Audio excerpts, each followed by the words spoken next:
dinaanan ko lang ho dahil nga sabi ko sa inyo mga kababayan, biglang pumasok sa isip ko, no? Ngayon, pumunta tayo dito, naku, ayaw yata ng Davao nito. 20 pesos na bigas. Eh di ba diyan nagumpisa yung naghahanap ng 20 pesos na bigas? Oh. Sa Davao-Davao, di ba? Dahil yun yung unang lugar na pinagtayuan ng entablado ng dating Pangulong Duterte. Naalala nyo ho, mga bossing, yung unang-unang mautog nila? Oh. Sandali. Yung unang-unang mautog nila, Davao. Di ba? Ngayon, mga kababayan, ang nakikita ko, eto tayo ay nakikisimpatya, nakikiramay, alam niyo yun, nakikidalamhati doon po sa mga taga Davao na biktima po ng lindol, mga bossing. Kami po ay sa inyo, nakasuporta po kami sa inyo. Kaya lang, ang problema, meron kayong mga kababayan na mapagmalaki. Oo, meron silang mga kababayan na mapagmalaki. Kesyo daw, oy, PBBM, huwag kang pumunta dito, hindi ka namin kailangan. Diyos ko naman. No? Tingin ko kahit hindi pumunta si Pangulong Bongbong Marcos dyan, makakarating yung tulong ni Pangulong Bongbong Marcos, mga kababayan. Di ba? Makakatulong yung tulong ni Pangulong Bongbong Marcos, DSWD. Oh. Yun lang eh. Di po ba? Tsaka wag kayong yung tipong ganyan na kesyo hindi nyo kailangan. Hindi lahat kayo DDS. Dahil meron dyan mga boss chipamo, sir, na mga walang pakialam sa politika na nangangailangan ng tulong dahil pati po sila damay at biktima nung lindol na nangyari ho. Oh. Di ba ang tagal nang hinihintay nito ng mga DDS? 20 pesos na kilo ng bigas magiging available na sa Davao Region. Nako po. Iiyakan na naman sila Pulong Duterte nito. Mag-iiyakan na naman sila nito. Sila BP Sara. Sandali. Okay na, wag na. Ayan. Di ba? Nung inilabas pa nga lang huyang 20 pesos na bigas na yan, mga kababayan, naalala nyo? Kung hindi ako nagkakamali, Mayo 1, di ba? Gulat si Sara Duterte. Galit agad. Pinulitika agad. Kesyo daw, ipambabayad lang daw doon sa mga botante yung 20 pesos na bigas. Biruin nyo yun, mga kababayan, na ang ating Pangulo o ang gobyerno ng Pilipinas, hindi na mag-iisip yan na iudlot kung kailan ilalabas yung 20 pesos na bigas. Once naging available yung 20 pesos na bigas, mga kababayan, latag na yan. Bakit to? May mga kababayan tayo na nagugutom, na kinakailangan ng murang pagkain, murang bigas na mailalatag nila doon sa kanilang hapagkainan. Kayo ba ganun ang gagawin nyo? Ay, dako kasi dahil election yan, wag muna nating ilabas kasi baka isipin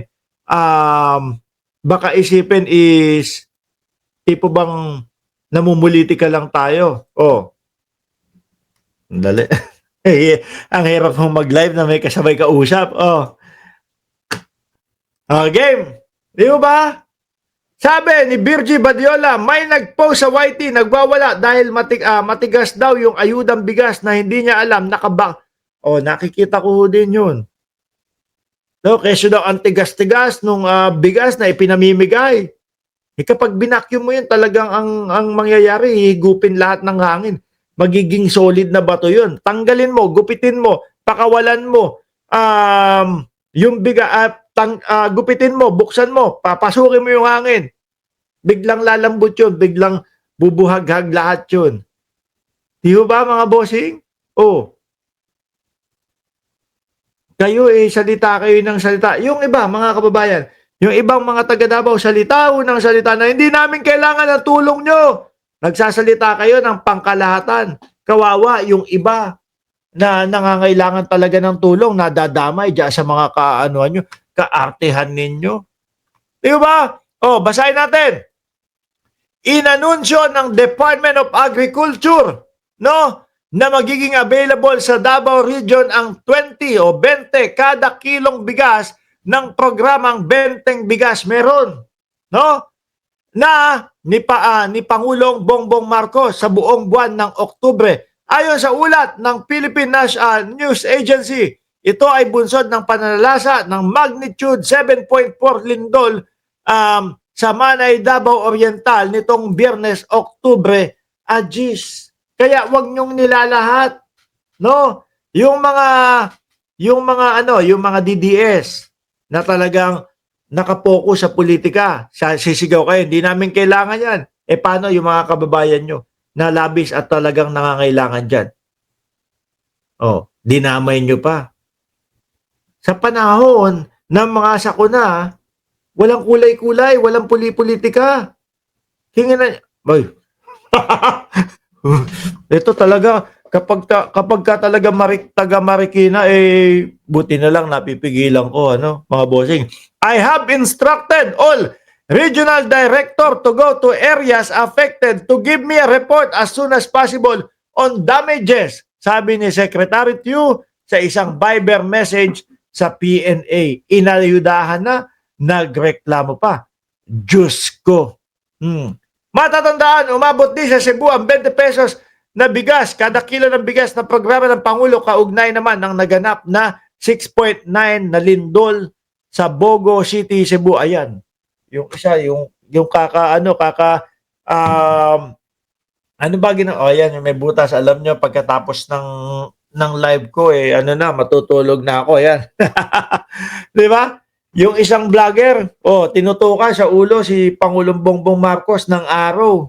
Di ba? Tapos, kinomento, headshot daw. O, linagay doon sa taas, headshot daw. O, ayun, ngal-ngal, iyak. Hindi iniisip yung mga ipinopost eh. Di ba?